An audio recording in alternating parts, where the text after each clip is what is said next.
welcome to all of you to joining this webinar from Boldare. It is our it's our second webinar this year actually again, so I'm very happy that we have another interesting webinar for you. And today we're going to be talking about a topic that is very interesting to many actually, and very actual in these times also, when we talk about recruitment and hybrid recruitment, and maybe also the impact that, well, COVID, for example, had on recruitment, right? And how you can do that. And if your organization hasn't done that before, then it will be by now probably, or most likely have to deal with topics like this. So it might be an interesting angle. And we at Boldare have some experience with this, which we would like to share actually, and which we are very proud of sharing. We are very proud of our colleague Paulina, who actually has experience in this and who will be hosting our talk today and teach us something about recruitment and hybrid recruitment, and maybe more in specific how we at Boldare do it, but also which kind of challenges come with it, or which kind of problems can come with it, or which kind of difficulties come with it. And as always, we try to give you an honest story and a real story and not just a polished version of it. So I hope that you will enjoy it. I will for now share my screen actually, and then give the floor to Paulina. At the end, we have some questions, room for questions and answers. So if you have them, you can keep them either until the end, or you can post them in the chat during the talk already. And then at the end, we can just try to mention them. So feel free to do that. And also already for you, if you have questions that are not answered, or maybe you want to have them in private, then afterwards, you're also free to contact us privately, of course, and to ask these questions. Yeah, so again, I am very happy and proud to hand over to our colleague Paulina, who will take over now and talk about hybrid recruitment at Boldare. So Paulina, I'm going to share my screen, and then you can start. Great, thank you, Matt. Hi, everyone. My name is Paulina, as you already know, and I'm really happy to be here with you and to share the insights, my knowledge, and in general things about how we recruit in Boldare. So I'm in Boldare for, I think, 1.5 years, and previously I worked in customer service, administration, and management, but I happily landed this job in Boldare, and I'm not going anywhere because I feel great here.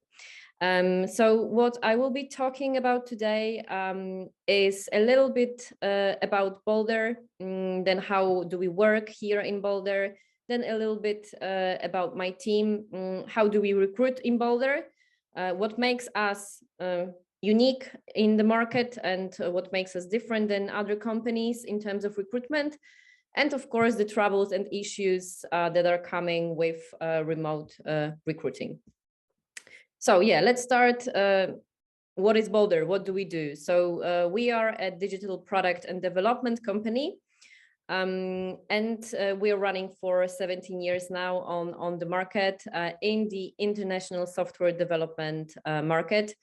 And here in Boldare, we support our clients at every stage of software product development, from like the first glimpse of an idea to the final product and even beyond. And our philosophy here is based on a combination of the lean startup approach and Agile Scrum framework. Our goal in Boldare is to deliver digital products that generate value to the companies and users. So that's what we do in a nutshell. And if you can move on to the next slide, Matt. Yes, this one. I want to tell you a little bit more about how we work and what holacracy is. So we don't have the conventional management structure in Boldare. We work in holacracy, which is like new and innovative management practice. It supports self-organizing teams called circles. As you can see on this little diagram here, there are wider circles, and then there are circles within those circles.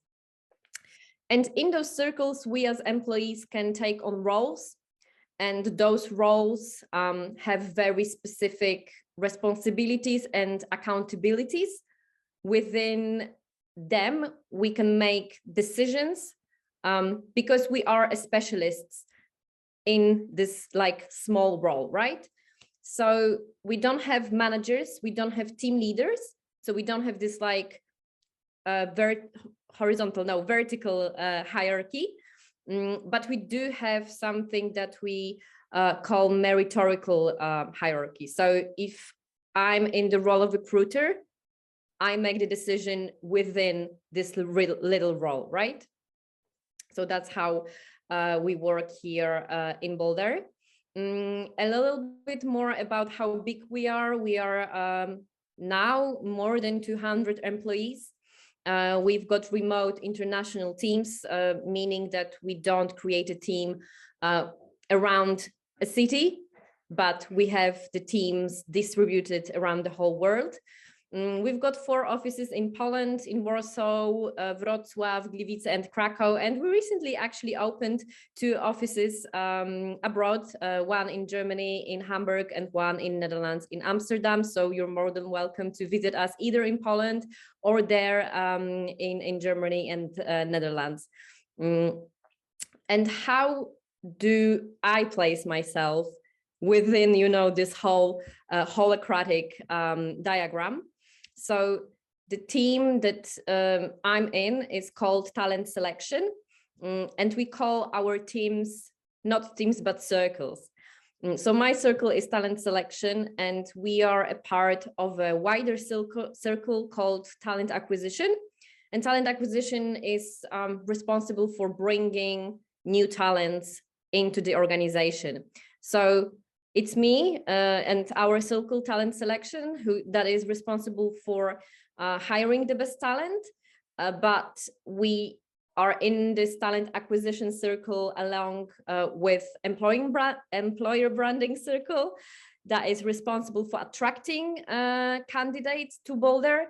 Then of course us, we hire the best talent, and then there is onboarding circle that is responsible for onboarding newly hired employees to Boldare. So that's a little bit more how where my team is within this whole holacratic structure. And as our product teams work in Scrum on products, we also work in Scrum, maybe not like in a very pure Scrum, but we do implement Scrum ceremonies and other rules in our work. We work in 2 weeks iterations. We have planning sessions, we have reviews, we have retros, and it works just amazing. Cool. I want to talk to you a little bit more about my team now. So Matt, if you could pop the next. Yep. Oh, I talked about that already, but yeah, my team is 5 people. We are based in Kraków, 2, so me and my colleague Julia, 2 amazing girls in Gliwice, Kasia and Patrycja, and 1 in Wrocław, Magda, and we are still growing. We're actually looking for another member of our circle. So if you know anyone, just, you know, recommend us someone, send them to us. Yeah, we just love working with each other. And my cat is just distracting me, but I will put down, so it's fine. Great, so that's a little introduction about Boldare and how we work. Now I would like to move on to what do we do in talent selection and into the recruitment topic. So in talent selection, as I said, we are responsible for hiring the best talent, and we as recruiters and as members of my circle, we take care of our candidates from them applying to us, or even before that, because we actually sometimes search for candidates ourselves and like making the connection before on LinkedIn or on other platforms. So from applying or even before until we make them an offer, and also beyond that. I'll talk about that a little bit later. And as you can see here on the slide, we've got 2 different recruitment flows, depending on the role. The first one is for developer roles. So like JavaScript developer, PHP developer, all of that. It starts with a CV screening. So we evaluate the CV that is in our applicant tracking system, And if we think that that CV is good, we then invite the candidate for a phone screening. So in the CV selection, we just check the very basic things that are in that CV that, you know, are indicators whether this candidate would be good employee in Boldare. And then during the phone screening, we also ask very basic questions about their hard skills, and ask other questions like what are their motivation for the role, what are their motivation for working in Boldare, what is important to them at work. And we also check English language and asking them questions in that language. And based on those answers, we then decide whether to invite them for an interview. Because let's say that, you know, the English is like the requirement for this role, the candidate has to speak C1 plus level English. Then if we check it and the candidate has English not good enough for this role, then we will disqualify that candidate. But if the candidate goes through that phone screening, we invite them for an interview, and interviews are actually done not only by us as recruiters, but with help of candidate feedback providers. And I will talk a little bit more about who candidate feedback provider is in a second. But we during the interview assess the culture fit of the candidate and some soft skills like communication or teamwork. Then the candidate feedback provider is responsible for assessing the hard skills. And if the interview goes well, then we make an offer and send it to the candidate. So that's the recruitment flow of a developer person. And we also have a little bit more thorough recruitment process for non-developers roles. Of course, it also starts with the CV selection. Then we usually conduct phone screening as well. So those two stages are the same. And then you can see at home recruitment task, portfolio check, or interview. So those stages are interchangeable depending on the role. So for example, for product designers, we do a portfolio check when we ask the candidate to send us their portfolio, and then we just check it and then deciding whether we want to do an interview or a trial day. We sometimes also send our candidates recruitment tasks to do at home. Then they send us their results, the solution. We assess it and decide whether we want to progress with the recruitment process with this candidate. During the interview, it's the same like with the developer roles.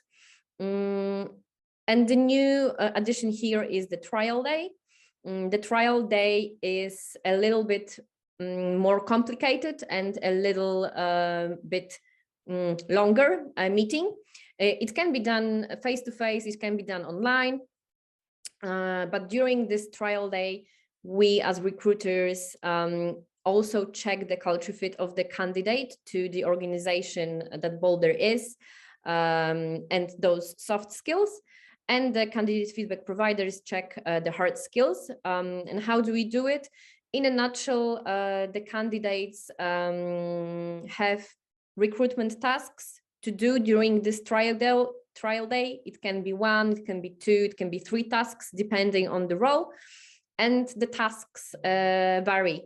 They can be like, the task that you have to work on the solution on your own and then present the result. It can be being a part of a situational scene. So taking the role on. So for example, if a candidate that is applying to a Scrum Master role comes to the trial day, there is a scene in which they have to enact Scrum Master role, and other people from Boldare, they can be Scrum Masters or developers or other people, act in different roles. And then we observe the interaction between them. And as I said, we assess the soft skills and culture fit, and then the candidate feedback providers assess hard skills. And after the trial day, we again make an offer to the candidate. So yeah, these are the two recruitment flows we do in Boldare. If you can move to the next one. Yeah, thank you, Matt. I mentioned the role of recruiter, and I mentioned candidate feedback provider role. So I want to talk to you a little bit more about those two roles. So recruiter, this is actually my role. So what does a recruiter do in Boldare? We are taking care of the candidates, as I said, from the very beginning to the last stage of recruitment process to making them an offer. So first we select the best candidates based on the CV. Then, of course, we go through with them during the whole recruitment process.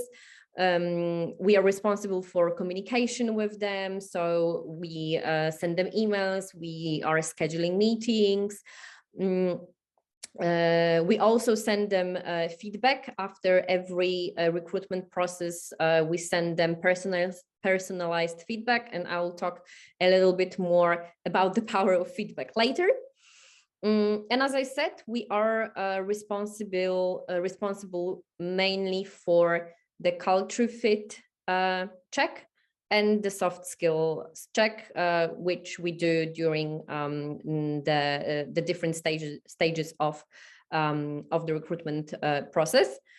And we are actually also a decision maker when it comes to making an offer to the candidate. So it is us who decide that, you know, we want to hire this candidate. I'll also explain a little bit thorough this topic later on, why it's us that make this decision.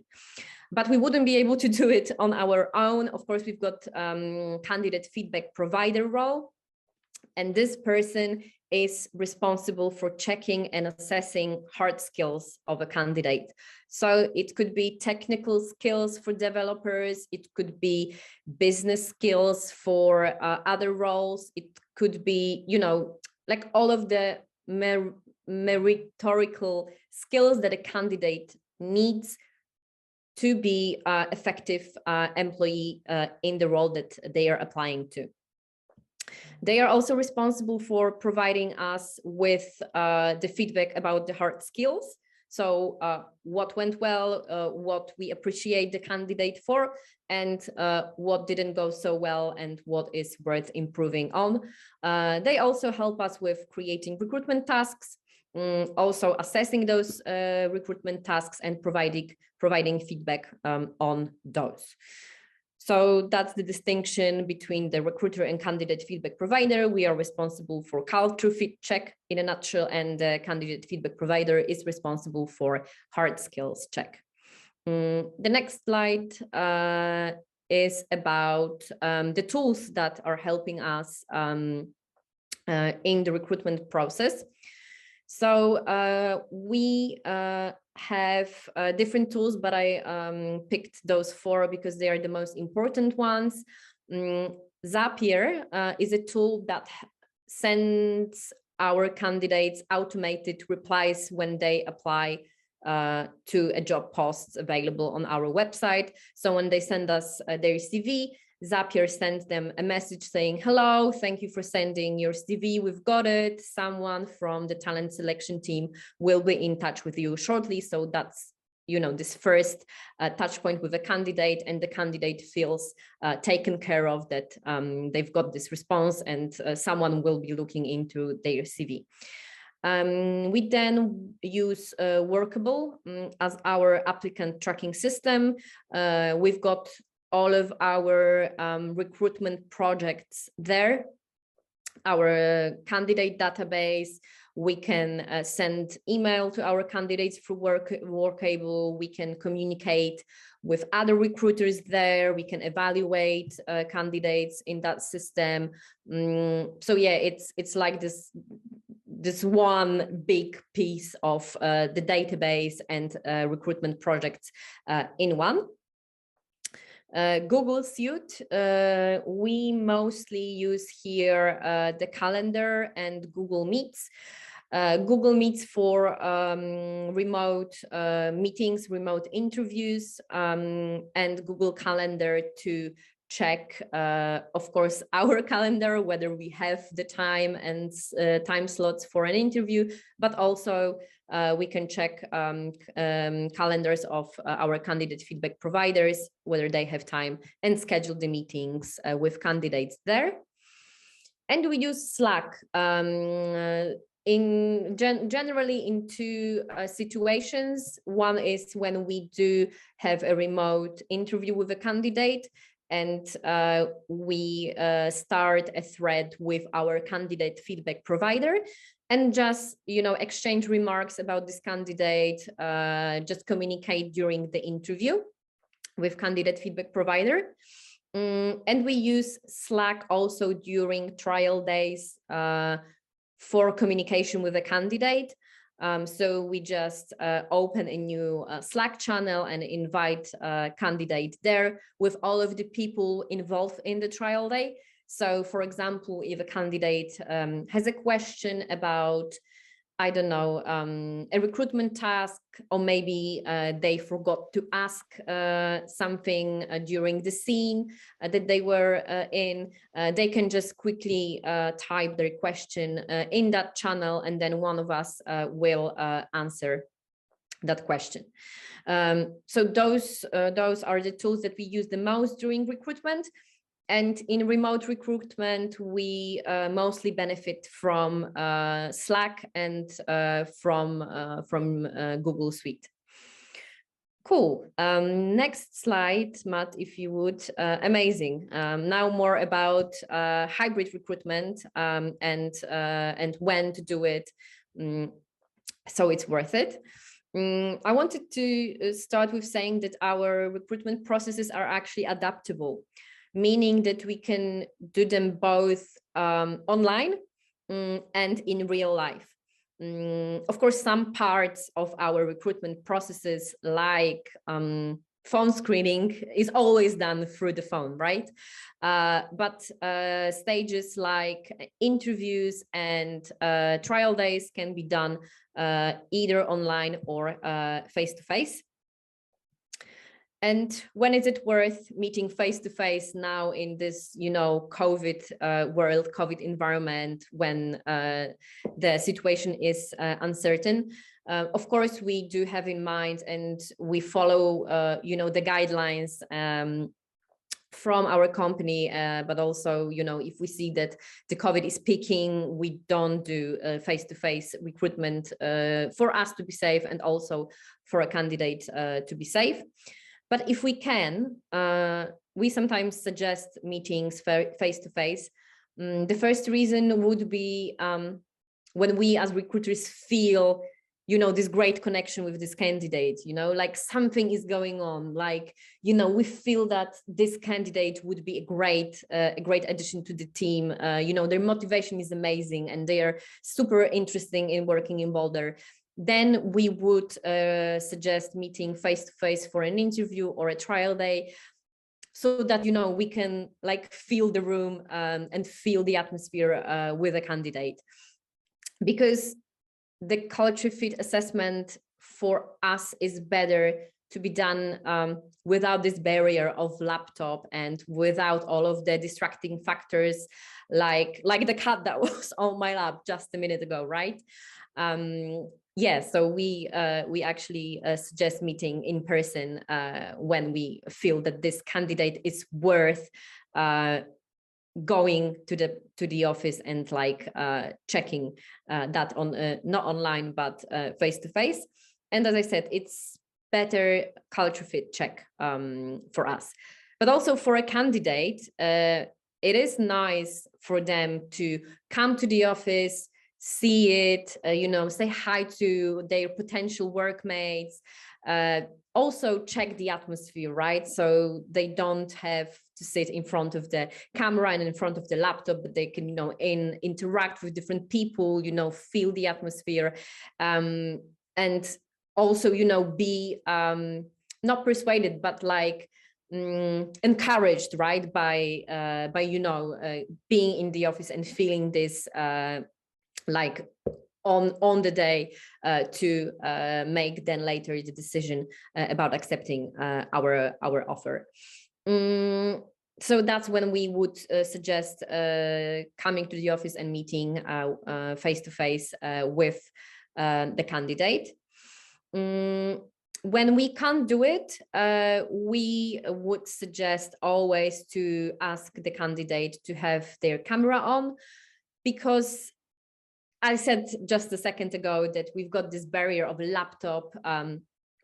So imagine if we then add to it no visuals. You can't see the face of the candidate. You can see their reactions. You can't, check their body language, their mimic.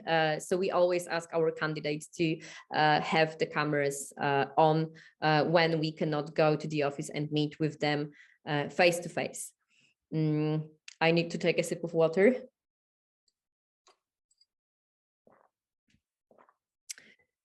Cool.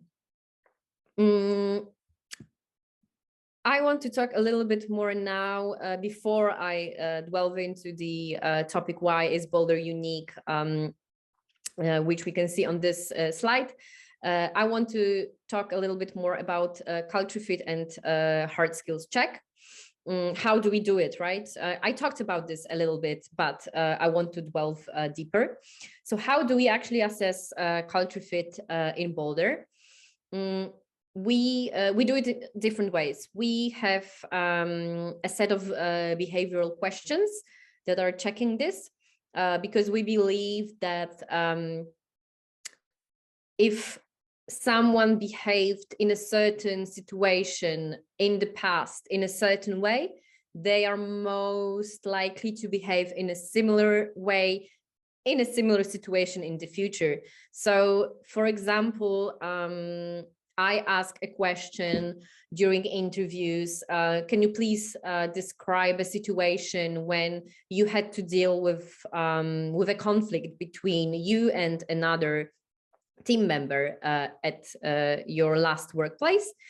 Can you please tell me what was the issue, how you dealt with it, and what was the result? So this is an example of a behavioral question that I ask, and probably my colleagues asks them too. We also check their motivation about the role, about working in Boldare, because if we have a motivated person, a motivated employee to work in this field or in our company, it's better for us to have that kind of a worker than someone that is like, oh, I don't know, I'm just looking for jobs.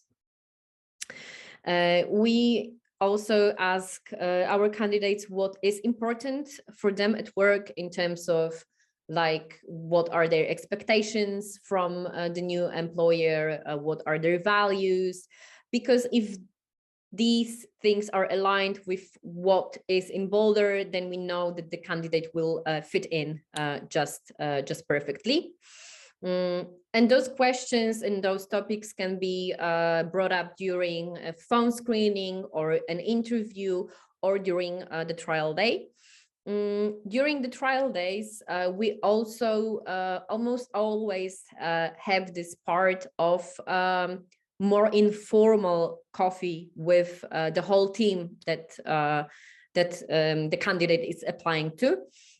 So then we can see the interactions with other people, how they respond to questions, whether, the atmosphere is right or not. This is also a culture fit assessment tool. And the mentioned before scenes in the recruitment tasks, where we as recruiters also observe the scene. How do candidates do in the scene and what is going on? So that's the culture fit assessment, and hard skills check is done, as I said, by candidate feedback providers.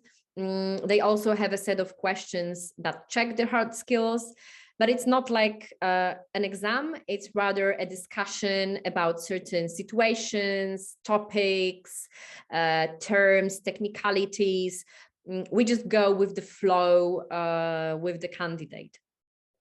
Recruitment tasks, of course, they are also designed to check the hard skills, both those that the candidates do at home, but also at the trial day.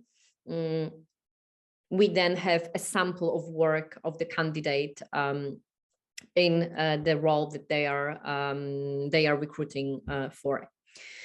Yeah, and now, why is Boldare unique? What makes us extraordinary and different than other companies on the market?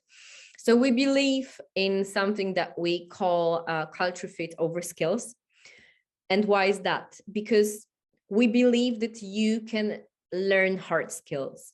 So you can learn how to, code, you can learn Excel, you can learn Google Analytics, but it's really hard for a person to update their values, the values that they stand by. And therefore, if those values are not aligned with the values that are in the company, this person, this new employee is less likely to fit in and feel good and safe and amazing in the company.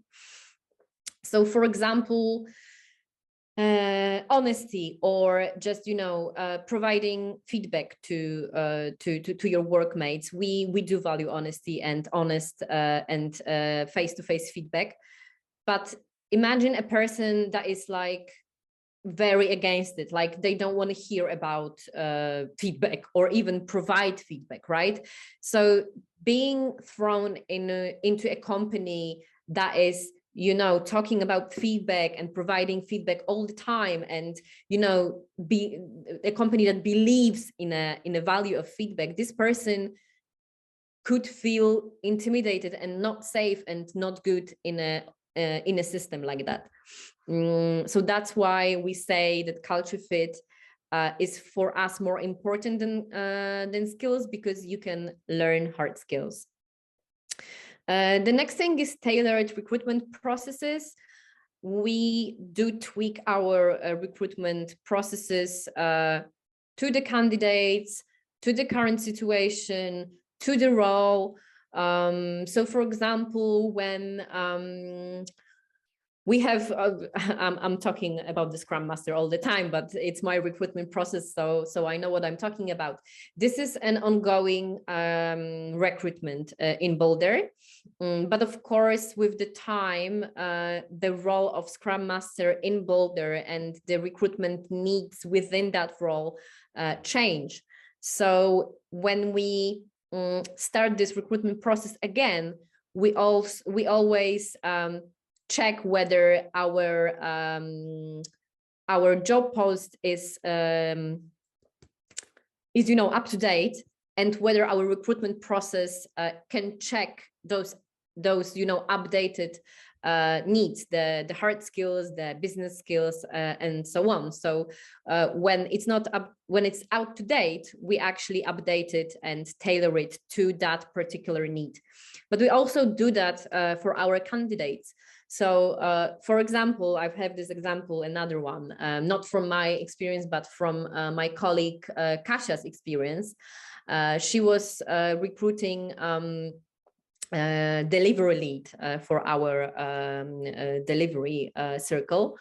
And she had this phone screening with a candidate on Monday, and she was just like, oh my God, this is the candidate, like he's amazing. She spotted this potential.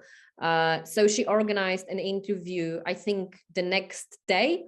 And during that interview, her and the candidate feedback provider also had this, feeling like, oh my God, this is the candidate. Like we better make it amazing process for him, amazing experience, and we can employ him.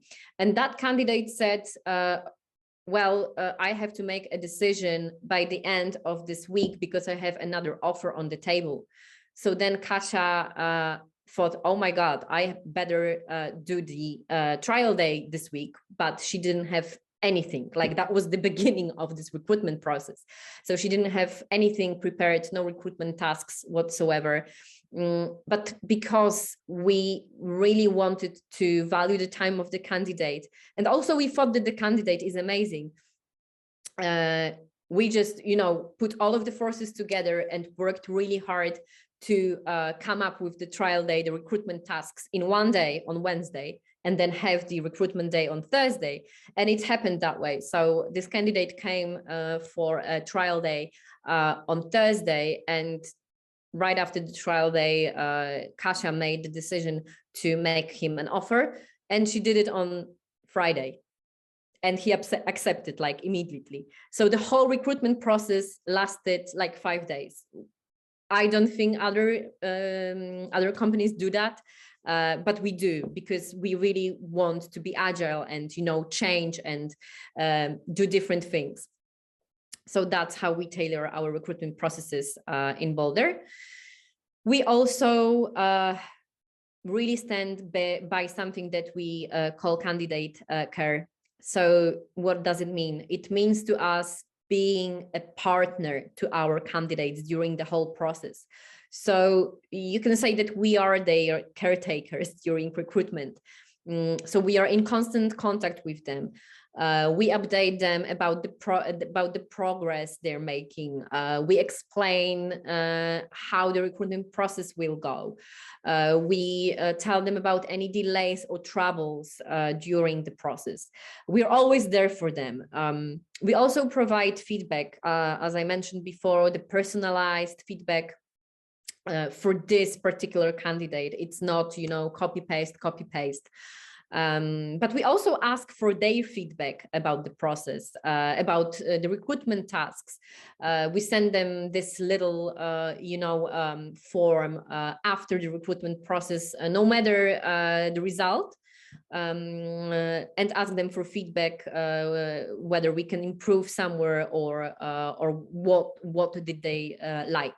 And based on this feedback, we actually implement improvements in the processes and in the tasks.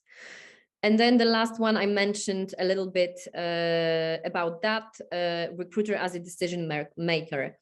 In other companies, we feel that recruiters are still not the decision makers, whether to employ that candidate, make an offer to that candidate or not. They rely on hiring managers or the team leaders of the team they are recruiting to. But here in Boldare, it's different. We are actually decision makers, and it's linked to this first thing I talked about, the culture fit over skills. So because we are responsible for checking the culture fit, and we are experts and specialists in that, we know which candidate would fit in Boldare, therefore we can make this decision. And we are actually making the decision about a certain candidate and an offer to them. Of course, we take into consideration the candidate feedback provider's side, but ultimately in the end, it's us who make the decision. And the next slide is also about the uniqueness of Boldare, a little bit more about transparency, team engagement, and experiments. We stand by transparency, and that's our core behavior and value here at Boldare. What does it mean in recruitment? So the power of feedback. I said that just a second ago, but we do think that the feedback can be a powerful tool for our candidates and new employees to improve on certain things, but also a great tool to motivate them and to appreciate them. So what we do, we always send our candidates personalized feedback after every stage of the process. And it's both things that we appreciate in them and the things that we think are worth improving. And these can be and are both culture fit things and hard skills. So amazing. And with the final feedback, when we make an offer to a candidate, this feedback, the final feedback, becomes a ground zero for this person's goals during the onboarding process. And another thing we do when it comes to transparency during recruitment process is when we want to hire a candidate, but we see a risk in hiring them. So for example, a candidate comes from a very structured, very hierarchical, I don't know, from the hierarchy, right? A lot of managers, team leaders, assigning tasks and stuff like that. But we still feel that we want to hire this person because we feel that they may find their place at Boldare, but it is a risk. We don't know if this candidate will, feel okay and good and fit in the way we do things at Boldare. What do we do then? We first inform the organization that we want to hire this person. We want to make an offer to them, and this is a risk, right? That we want to take. So the organization knows, and if the candidate accepts this offer, we can monitor this risk and see if it's materializing. And then we also inform our candidate about that. So before making an offer, we usually would say, hey, we want to meet with you and provide you feedback about the whole process. So we tell them the feedback, both the good and the improvement parts. And then we say, look, we spotted this risk, and we explain what the risk is, and we check how they react to this risk. And if the reaction is good, so, good in a way that they say, okay, I understand, or, there is an open discussion about that risk, then we are going to make them an offer with this risk incorporated. And we would tell them that, listen, this risk may not materialize, but we better have you know about this than not know, because if you know about this, you can work on it, and we can monitor it and see how we can also help you, right, overcome this risk should it materialize. So that's transparency. Team engagement is about engaging the whole teams into the recruitment processes. It's done mostly for non-developer roles during the trial days, when, the whole team comes to this informal coffee with a candidate and can, ask them questions, but also provide answers for the candidates' questions about how they work in Boldare, or how is it. But also, the teams are engaged during during the situational scenes. They take on roles during those scenes, and then tell us how they felt in the scene. So that's how we engage our teams in the recruitment processes. And we also experiment and test different things in our recruitment processes. We like it. It's like, in the product development, right? You build a hypothesis and then you validate it, and then whether it's right or wrong. So we do something similar here in talent selection. For example, we couldn't hire for a very long time another recruiter for our team. So we thought, okay, let's, come up with this hypothesis that if we shorten the recruitment process from 4 stages to 3 stages, we will find a new member of the team quicker. And it actually worked. And we have this test card for this experiment, and it's all filled in. And, you know, we've got all of the, you know, the measure, not the KPIs, but, you know, the things that will tell us that this hypothesis is true or not true. And we measure it, and then we can say, okay, this worked, right? So we do experiments in talent selection in our recruitment processes. And now we are going to the last part of my talk here is about troubles and issues coming with remote recruitment. I talked about the assessment of culture fit, and I think I said it, but I will tell you one more time. The remote assessment of culture fit is harder than face-to-face because of a barrier of a laptop, because of external factors that we don't have influence on. So, you know, like unstable internet connection, cats, dogs, maybe your neighbor is drilling the hole in the wall. So, you know, we have to take this into consideration and pay even more attention to the candidate and to the whole stage of recruitment process when it's done remotely through Google Meets.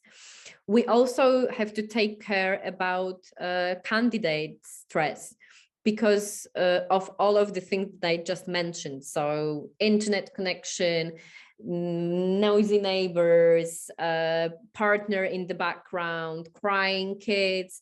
Like, the interview is already a stressful situation, right? You're applying for a job, you want to present yourself in the best possible way, but then these external factors come in when you are recruiting remotely, because you're not like going into the office and sitting with this recruiter in a confined space.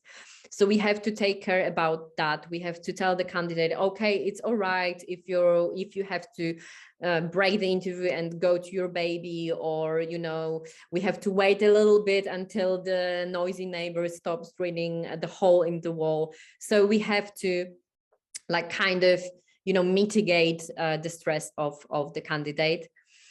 Switched off cameras, of course. I said how important is for us to have, to our candidates, to have the cameras on, because we can see them, we can see their reaction, we can interact with them based on that, we can check their body language, and all of those things help us assessing the culture fit of our candidates. And the next slide is again about troubles coming with recruitment remote. Candidates Googling answers. You may not believe it, but sometimes they do it. I haven't come across this practice in my interviews or trial days, but my colleagues did. So, you know, you have this, you know, you ask the question and then the candidate is like, okay, I need to think about this. And you can hear the tap, tap, tap, tap, tap, tap, tap, tap, tap. You know, you can't prevent it. It happens, and you have to take this into consideration when evaluating the candidate. And the last thing is focus. Both recruiters focus and the candidates focus.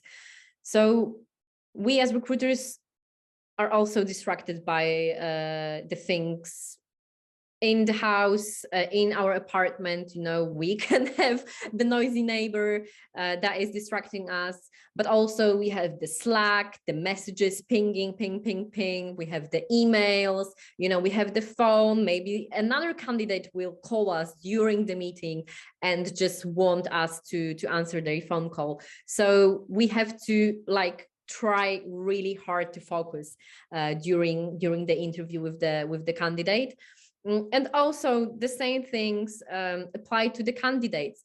maybe their work is calling, maybe their Slack is, flaring up with red messages, maybe their neighbor is being really loud and they cannot focus. So those are the troubles when when you recruit remotely. You are not able to just sit in the same space and close the doors and don't think about the world outside.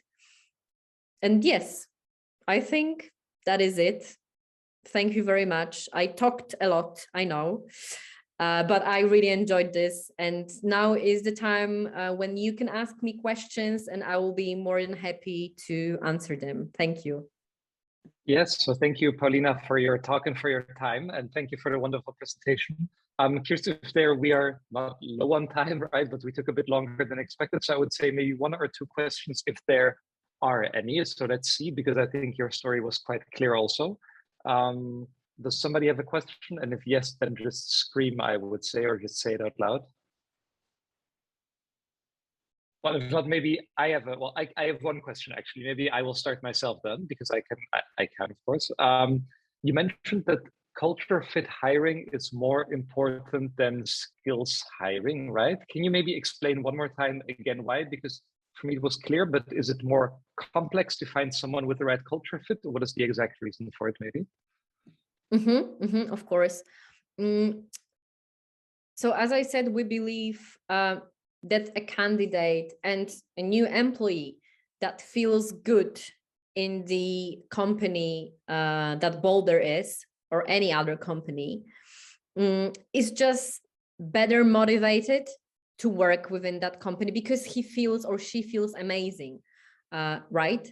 And because they're being more motivated, they are also more effective in their work because they feel this internal motivation, not external, right? To just be in this particular place, in this particular team, in this particular company. And if they feel that, I said they are more effective employee and they do their job better. And then, when they're working on your product, on the client product, the client also benefits from that, right? Because they have this better, this better employee, the more effective employee. The product can be delivered maybe quicker, or the employee can bring more value. So that's why we believe that the culture fit is more important than the hard skills. Yeah, perfect. Thank you so much. And I see Amelia asked a question. I will just read it out loud if that's okay for Amelia also. And Amelia asked, how do you measure the effectiveness of recruiting processes in terms of culture fit? So how do you measure if it's effective? And maybe she also asked, do you ever went wrong, with a smiley? So maybe did we ever hire someone in the wrong, or it didn't work out in that way? Yes, of course, we do go wrong, because recruitment process is such a short period of time. We are not able to check everything during that. And also during our assessment of the culture fit is more declarative. So the candidates declare and say that they do something in a certain way, but it doesn't mean that they will do it in real life. And only being in the company for a little bit longer can actually evaluate the culture fit thoroughly. So that's why we have the onboarding process. It's very well structured, and it is supposed to make the candidate ready to work in an organization that Boldare is, and just teach them also how we do things in Boldare in terms of attitudes, the behaviors, welcomed behaviors, basically. And how do we measure the effectiveness of recruiting processes in terms of culture fit? We recently started asking the the people that were telling us that they need to recruit a certain role to their team for feedback about how they see that this person is fitting within their team. So we have this little one-on-one when we say, hey, we recently, hired the, let's say, accounting specialist, right? Can you tell me how do they fit in the team? Are they doing good? Are they doing great? Do you see any red flags, right?